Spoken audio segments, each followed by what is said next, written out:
Well, go ahead and grab a seat. Good morning. Yeah, we can give it up for Francis. I appreciate the one-man band because when I closed my eyes, I forgot that it was one person. But hey, so this morning we're going to do things a little bit differently. Obviously, he's already talked about that. If you have a connection card in front of you, if you don't mind taking a minute, we'd really appreciate you filling out a connection card and writing down some things that we can pray for as a church, writing down some ways that we can be connected with you. That's the card right in front of you. It looks just like this, says Welcome to Element on it. And if you take a minute, fill it out. As I talk with your information on the front, I'm going to ask you, once you get that filled out, just flip it over because there's a space on the back to put some prayer requests or some comments or some different things of what's going on in life. And you're going to want that during this message. But with that said, I'm just going to go ahead and get right into it. So this week has been interesting. Really, the past couple weeks have been interesting. We've been doing a series on David called A Rock and a Hard Place, or Between a Rock and a Hard Place. And what's been interesting for me as pastor is that the stories that I've heard over the past 3 weeks throughout this series have been stories of people in our church stuck between a rock and a hard place. Here's a variety of the stories that Joe and I have heard. We had somebody last week come and say, hey, what do I do in this situation? I know what the right thing to do is, I just don't want to do it. What do I do in that moment? And here, let me just speak to that. We talked about that in week 2. What happens when you know what the wise thing to do is, but you don't want to do it? And you got to come to the conclusion in that moment that maybe you don't always have your best interest in mind. And so how do we lean into a God that we know does have our best interest in mind? But then we had somebody else come over and they were sitting in my house and we were having a conversation and they were talking about their struggle to believe in miracles. They come from a background that just has not encouraged them to think of miracles as something that truly happened, but to explain them away as allegory. And they're sitting in front of me and they've struggled. And I've been talking with them about this for months. And they just sat at my table and it was really cool because they just said, listen, if I believe in God, and I do, and I believe he's powerful and more powerful than me, and I believe that, then maybe what the Bible says about him could actually be true, and I don't need to keep explaining it away. And I was like, that's a great place to be. They said, let me clarify. I'm not over here petitioning for how all miracles happened, because I still have my doubts, and I still have my issues, and I still don't get it. But I just want you to know that I'm in a place where I'm kind of trying to take a break and just say, God, move. And I'm like, that's a good place to be. That's a healthy place to be. I said, I wish more of our church was there. That we come to the place where we've got question marks and we've got doubts and we've got issues and we don't get it all. How is the resurrection possible? How can we be up in arms at God with our fist shaking in the air and then move to open hands with God where we're in worship? How can that be? I don't know. But I wish we would just come to a place where we'd say, maybe it's possible that God can do that in my life if I just give him my life. And I sat down with people. I sat down with one guy this week who for the past 5 years has been relying on information he got from one person who was supposed to be a trustworthy source. We went and checked on that source and we went and checked out something this week, and he literally learned that he had been wasting time and wasting parts of his life for the past 5 years over $83. Not 25 grand like somebody told him. $83. And I won't use the exact word that he said in my car, but he was just like, dang, dude, that sucks. And I was like, that's expensive? And he's like, no, I've wasted a lot of time over $83. And he's going, how do I get back those 5 years? And how do I move forward? I talk with somebody who's in a marriage and in a relationship, and they're trying to figure things out. And what they're finding is that the insecurities they have and the insecurities that their spouse have kind of feed into each other and just seem to multiply one another instead of resolve one another. And that resolve isn't happening a lot. And they're struggling to really push through the uncomfortability of the fight in the conversation and get to a place where actual healing can happen. Because they don't like the uncomfortability of struggle and of stress, but they know that there is something better on the other side. They're just trying to figure out how to get there. I sat down with one other guy this week who said, I got a past with girls and I'm in a relationship where I really value the girl that I'm with and I don't want to screw it up. And she thinks I'm an angel, but she just doesn't know me. And how do I let her in? And how do I move forward in a healthy way so that I don't hurt her? And so maybe I can actually experience a true relationship. And I was able to talk through that. And then he said later in the conversation, he said, I really feel like this is connected to some deeper issues and some bigger things. And we got to talk about those deeper issues and those bigger things. And just literally just started to unpack 25 years of trash and distortion because of decisions some other people made in his life. He said, I feel like this is going to take forever to get past it. And I said, we were carrying 25 years of trash, one bag at a time. It's going to take a while, but here's what I believe. The gospel is able to redeem the jacked up parts of your life. And you might be broken, and you might have a lot of distortion and a lot of perversion and a lot of things that have been off. And I'm there, and I see it, and I'm with you. And I'm not casting shame your way, because me too, I got my own issues. But what I want you to know is that the gospel is powerful enough to redeem the broken parts of your life. And he said this to me, and I want to communicate this to you. He said, thanks for buying my lunch and helping me work through this. I know I'm not on the other side of it, but I want to be. And I appreciate having somebody to go through it with. And I told him that I didn't buy his lunch. I told him that you bought his lunch. Because I swiped a church credit card. Because there's a group of people who have bought into somebody who's broken, experiencing healing, to the point that they want to take care of a meal so that they can begin to have that conversation. And I said, I'd buy your lunch, but I didn't have to because I'm not the only one behind you. Our church is behind you experiencing healing. Our church is behind you having healing in your relationships. Our church is behind the gospel, redeeming your life as you open it up to Jesus. And he was like, thank you. Thank you. Thank you. So to you guys, I want to do two things this morning. One, I want to say thank you. Because I can't do it without you.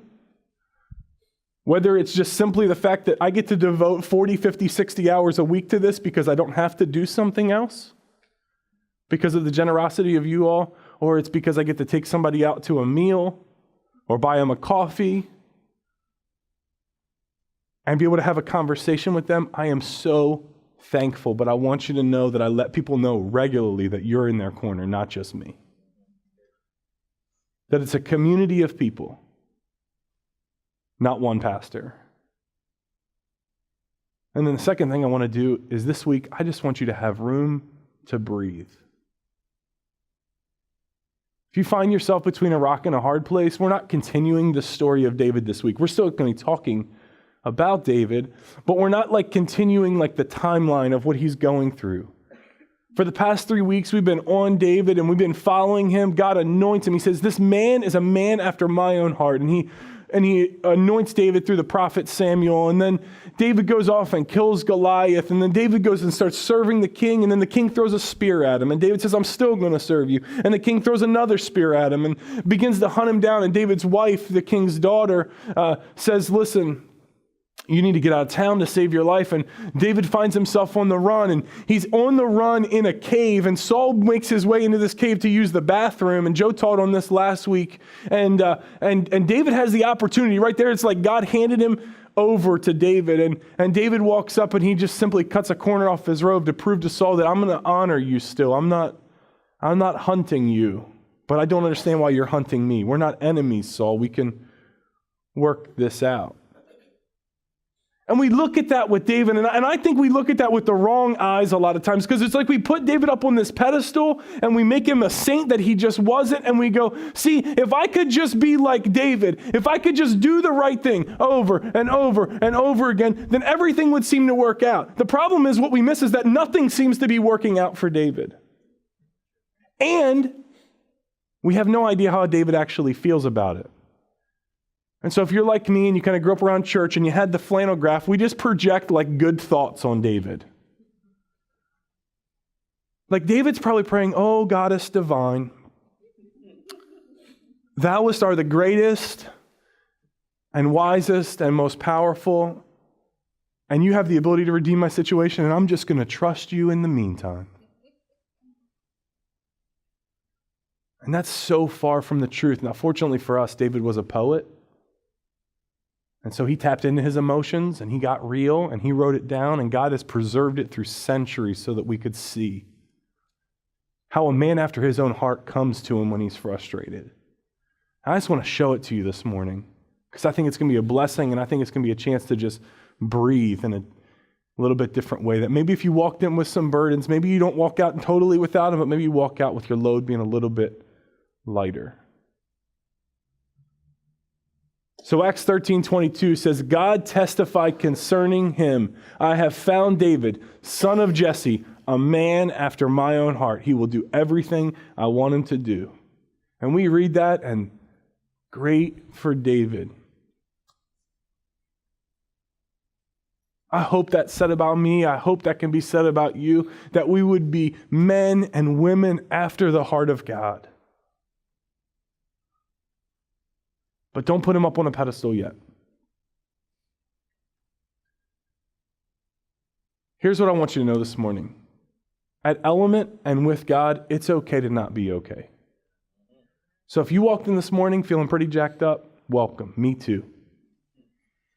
If you want to know why I kneel down over here during the beginning of worship, it's because I'm praying over the message, praying that God would speak not through my insecurity, but through his wisdom. Because I walk in here with just as much insecurity and issues and problems and stresses and struggles, I think, as the next person. And I need a community where it's okay to not be okay. A place where it's all right to not have it all together. To have some questions, to have some frustrations. But what I want you to know, it's not just at Element, it's with God too. We're going to look at Psalm 13. It's a psalm that David wrote, but here's what he does. In the midst of his situation, where Saul is hunting him, where things seem to be going wrong, where life seems to be falling apart, while he's trying his best. Because one of the other stories I heard this week was a person who walked out 2 weeks ago and they said this. They said, I thought I made the wise choice, but it's been way too hard to deal with. And I was able just to give him a little bit of encouragement and say, opposition isn't the sign you did something wrong. It's the sign you did something bold and courageous. So calm down. It's okay. Let's spend some time together. You feel lonely because you left your family behind, and you feel lonely because your boyfriend's in a different state, and you feel lonely, and that's all okay. And we got some food this week that you guys were taking care of so that we could bless somebody who feels lonely so they can keep pursuing Jesus. But see, David in the midst of his storm says this, how long, God? How much longer are you going to let me just sit in despair? How much longer are you going to hide your face from me? How much longer must I wrestle with my thoughts and day after day be overwhelmed with sorrow? How much longer are my enemies going to overcome me? How much longer, God? You ever felt like that? Like, how much longer can my soul be unsatisfied before you're going to pay attention? Like that song Up in Arms starts like he's shaking his fist to the heavens. And I feel like that's exactly where David is. Like, how much longer? I'm out here in this stupid field watching dumb sheep hiding in caves from a person I'm trying to serve. You promised me great things, but how much longer am I going to be in this cave in hiding, waiting for my life to continue to get built back up? Because right now everything just feels like it's falling apart. Francis and I were talking this morning before the message, and he said, I wonder what the notebook would have looked like when David was writing it down. Like, I feel like the first two verses are like penned through the page. Like written, like he's not gripping it like a normal pen. He's got just how much longer? You see it, God? Let me write it bigger. How much longer? Like 10 pages down is indented.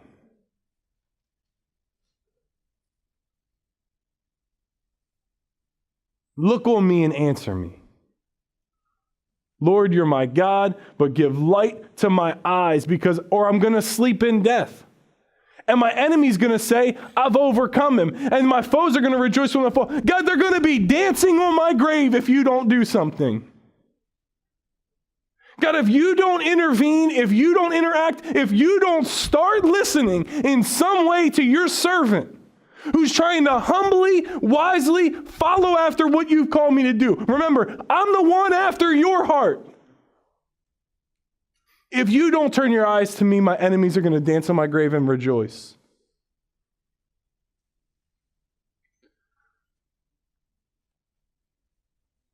And then he says, but I trust you. I trust in your unfailing love. My heart rejoices in your salvation. I will sing the Lord's praises, for he has been good to me. I don't understand what happened between verse 4 and verse 5.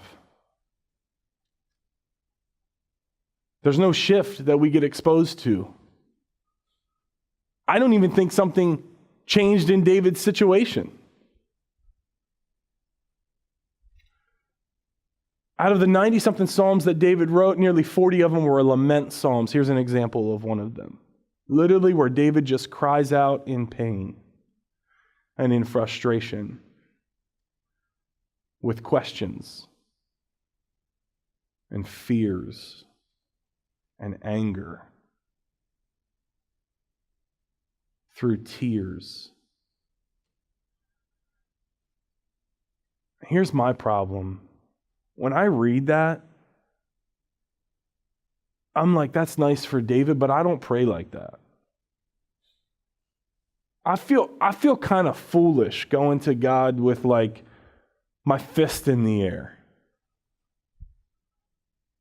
I feel irreverent, accusing God of not listening to me. I'm too ashamed to blame God. I'll just take it on myself and say, I must have screwed up something. If God's not listening, it's because I got sin that I've not repented of. And I start going back like through my list of struggles and issues and problems and just result in blaming myself for why maybe God hasn't interacted. And it's like, I don't feel freedom to go to God that way. And maybe you're with me. Maybe you're not. But I want to encourage you to allow God into the deepest parts of your soul. And if you go, the deepest parts of my soul are black and wicked and completely jaded. He already knows that. But if we choose not to invite him in, then we don't give him the ability to redeem it. See, the problem with not allowing God into the deepest parts of us is that Jesus in Revelation 3 said that he stands at the door and knocks. He wants to be invited in, not so he can point out all of our flaws, but so that he can have a meal with us. And what we find about Jesus, and even what we find about God in the Old Testament and the New Testament, is that he wants to be invited in. Not because he's not powerful enough to take down the door. He was powerful enough to overcome death. Strength is not his issue.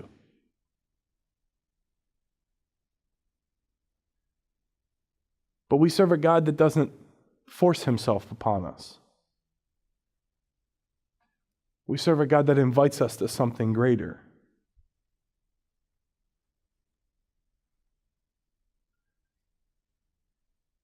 And it's like God is standing at that part of our soul and knocking, going, I want in there. Not so I can be exposed to it, but so that I can begin to redeem it. So I can begin to penetrate it, to work through it, to make a difference, to begin to clean it out. It's like, oh no, God, you can't come there. I got to clean that up before I get to you.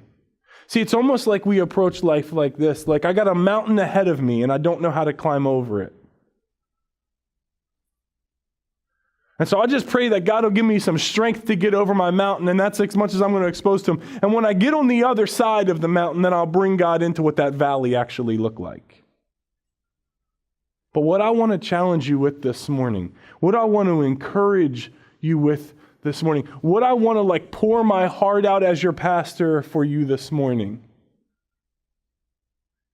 is to invite God into the valley.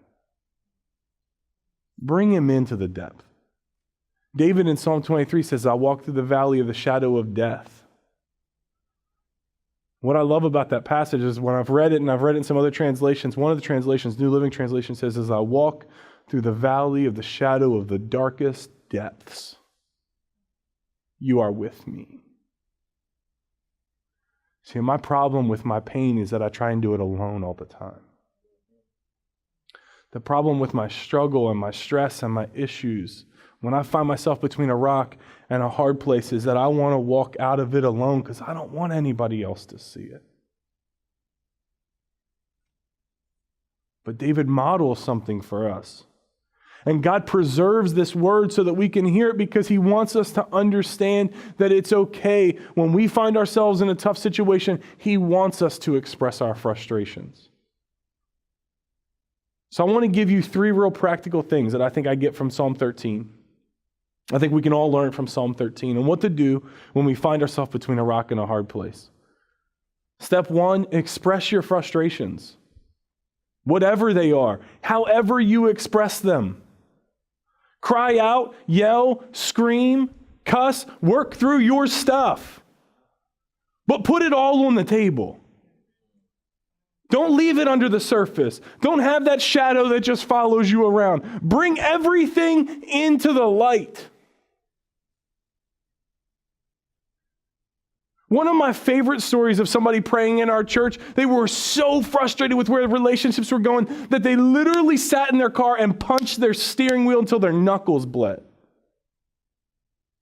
And they cried out to God, intervene, do something. How much longer must I be single? How much longer before you do something?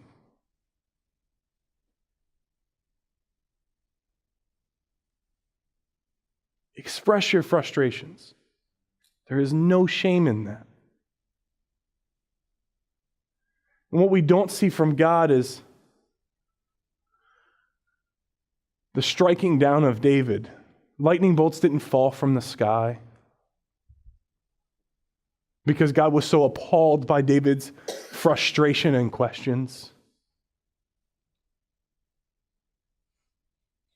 God said, I want to preserve this so that others can see it. When you're stuck between a rock and a hard place, express your frustrations. It's Psalm 13, 1 and 2. How long, Lord, will you forget me? Forever. A bit dramatic? Sure. But which one of us in the midst of a struggle and our biggest frustrations do we not get dramatic? If you don't do that, then I don't know who you are. That doesn't make any sense to me. Now listen, I'm a guy, so when I get a cold, I think I'm dying. All right? My wife goes through labor and she's like, I'm all right. I get a cold and I'm like, I am near death. I don't think I'm going to survive this. She's shaking her head at me. So is it a bit dramatic? Sure, but is it real? Is it raw?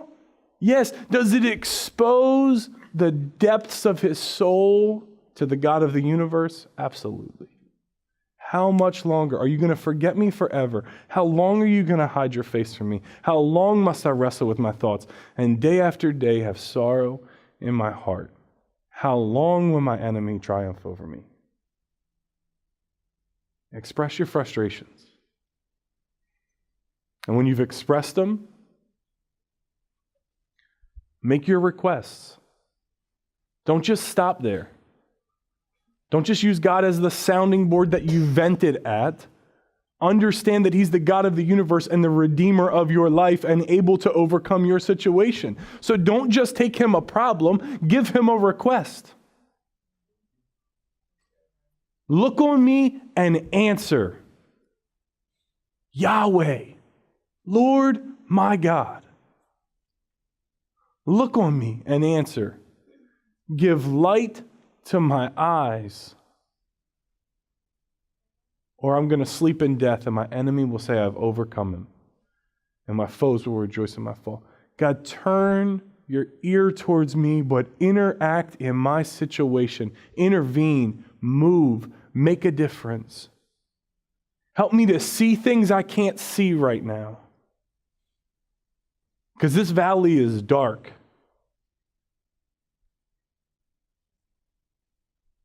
This tunnel is pitch black. Give light to the darkest parts of me.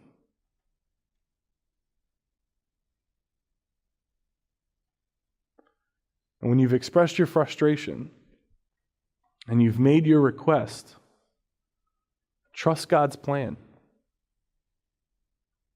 See, there's not a big gap between verse 4 and verse 5. And real quick, let me just give you the pause button. I'll give you like the timeout card, because this wasn't written in like the 5 seconds it takes me to read it. All right, like David didn't just sit down and go, how much longer are you for going to get me? But I'm going to trust in your salvation. God, thank you so much. Don't do that. Don't put him up on that pedestal. Don't think he has it all together. He's a man after God's own heart, which means he ultimately desires what is best for him because it's what God says is best. That's it. But he doesn't write it as quick as we read it. And what the first 2 verses might have been pushing through the page, and the second 2 verses I don't think slow down at all. Like 3 and 4, I don't think calm down, because he's just demanding that God would look at him.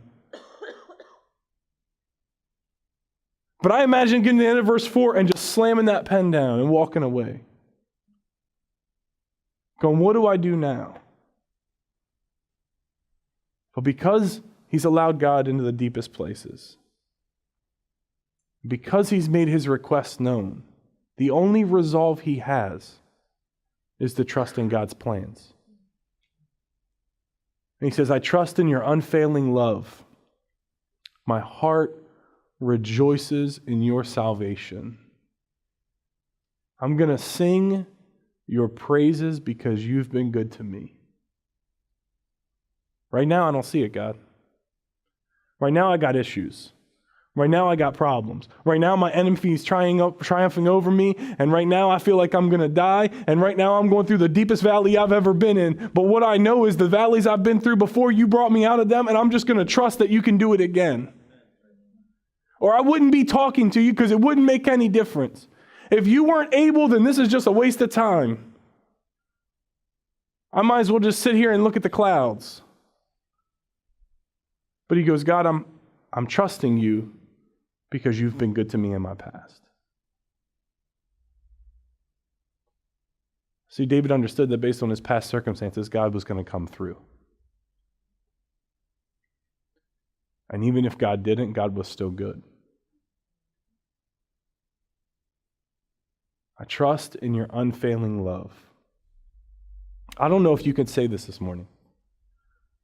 Maybe this morning you're in verses 1 and 2 and you just need to learn to express your frustrations. You just need to learn to ask your questions and go to God with the depth and the brokenness and the valley. You just need to scream out from the valley from where you're at. Maybe you're in verse 3 and 4 where you go, I got to learn to make some requests. I've been using God as a sounding board, but I've not been treating him like a God who's actually able to redeem. And so I got to learn to pray a little bit differently. I got to learn to go to him with my frustration. I'm good at complaining to God, but I'm not good at asking him to move on my behalf. And so I got to learn to make some requests. Maybe you've been there. Maybe the step for you this morning is to learn to trust that God has a plan that's not out to get you, that's not out to pay you back, that's not out to punish you and set the record straight, but is one that is based on Christ alone, our Redeemer and our Savior, the one who paid a penalty that we deserved. And maybe we need to learn to go to him and say, I trust you because you've done great things, and I've read of how you've moved in your word, but I've also experienced it in my life. And so, God, I'm going to trust that your love does not fail, even though I don't feel it. God, I'm going to rejoice in your salvation, even though I don't know if it's possible for me in this moment. I'm going to sing your praises because you've been good to me. See, I don't know if you've realized this, church. There's something more powerful than the way you feel. And there's something greater than what you think. And it's your choice. You have the ability to choose to do something even if you don't feel like it. And even if you don't know if it'll work. A friend of mine taught me that a couple weeks ago. He said, I went to the gym. I have to swim like I'm trying to keep my body in shape. He's getting ready to turn 50. And he said, I'm swimming so that my body stays closer. I close the gap between my body and my mind because my mind is always racing, but I need to speed the body up a little bit. And he said, so I go and swim. He said, but it was 5 o'clock in the morning and it was cold out. And I didn't feel like going to the gym, but I got up and went. And he said, I literally walked around the pool for 10 minutes complaining about how the water's going to be uncomfortable and how it's going to be colder than what I expected and how I don't feel like swimming this morning and how I got stuff to do and other things to worry about. And I just didn't feel like getting in that water. And I said, what'd you do? He said, I got in anyway. And he said, and one of my friends asked me, well, how could you do that? You didn't feel like it. He goes, I got something more powerful than what I feel like doing. And I got something more powerful than if I think I need it or not. I have the ability to choose to follow through. And I don't care if you go swimming or not. But I want you to understand that even if you don't feel like God loves you in this moment, and even if you don't know if this situation could ever get better, I want you to choose to trust Him. Because He is still the God of your salvation. He is still a God of unfailing love.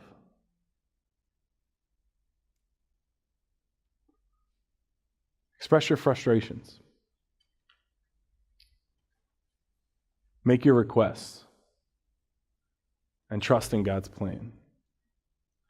See, that it's okay to not be okay statement had dots after it because it wasn't finished. One of the things we say here often at Elements is it's okay to not be okay, but it's not okay to stay that way. And let me be real clear. We're not communicating, hurry up. Let's go. How could you take so long not being all right? That's not it at all. It's okay to not be okay, but it's not okay to stay that way because Jesus is inviting us to something so much greater. Because He never intended us for to live, He never intended us for just us to be stuck in our brokenness. He intended to redeem us. It's why He came to the earth and died a death He didn't deserve. So that we can experience something greater than just not being okay. So if you're here this morning and you go, I'm not all right. Welcome. Me too. But we don't want you to stay there. And we want to point you back to Christ and help you work through it. So I want to encourage you, if you had that connection card out and you flipped it over and you had some space still left for some prayer requests, maybe some things have come to mind this morning. Maybe your prayer request is, I need to learn how to express my frustrations. Maybe you just need to write down what your frustrations are and know that we're going to be lifting them up to God and encouraging you to lift them up to God this week. Maybe you have some requests. It's called prayer requests. Let us know. We will pray for them. My wife prints them out every single week. I got 2 different places that they hang up in my house that I see them often and pray over them. But don't just give it to me to pray for. You pray for it too. Maybe you just need some prayer and learning to trust God and making the right choice even when it's uncomfortable. Even when you don't feel like doing it. Even when you don't know if it's going to work out. Francis is going to come back up and lead us in a couple songs. Kim's going to walk down. We got a couple people that are going to be serving communion this week. Because to me, communion is just a reminder that if our hope is in Christ, anything is possible. And if our hope is in anything but Christ, all of it's kind of void. Communion's just a reminder that Christ paid the price so that we could experience salvation and redemption. And so there can be a couple people walking down the row. There's 2 cups stacked on top of each other. One has a cracker in it. One has juice representing the body and blood of Christ. I'd encourage you to get it and hold on to it for just a minute.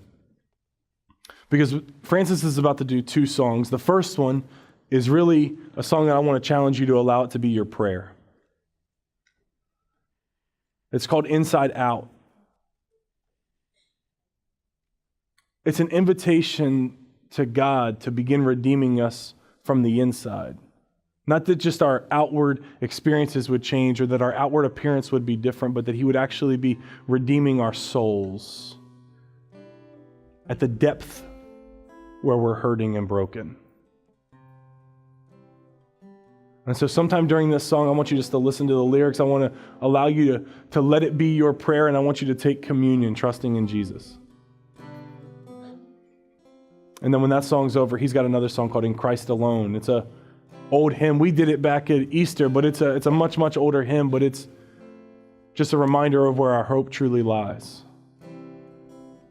It's in Christ alone.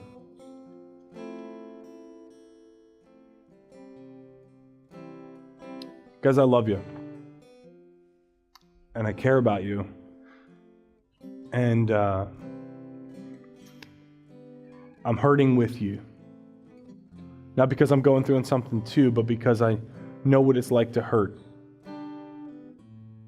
It's an honor to be able to care and to pastor and to pray for you. So if you'll make those things known, we will gladly lift them up to a God who can actually redeem them. Let's continue worship. Hey, actually, before you leave, go ahead and grab a seat real quick. I want to say 2 quick things. One is I feel like this morning's powerful, not because I preached it, but I just feel like God's moving. And so if you need some space to sit and think, Francis is going to keep playing. He doesn't know that, but he's going to keep playing. And not like leading or anything, just continuing to strum the guitar. If you want to sit in here for a few minutes, we're going to start packing up and doing those things, but you're welcome to kind of just sit and have some space.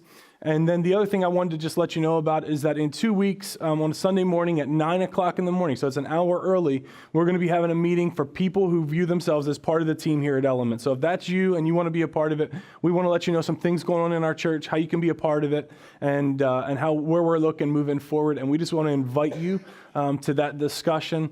And it's going to be at 9 a.m. on Sunday, November 19th, and you can be here and be a part of it. And we'll do a worship time and things like that. But I'm going to be sharing some things that God's doing in our church and what it's going to look like moving forward. So we're excited about it, and we want you to be a part of it. Thanks so much, guys. Have a great week.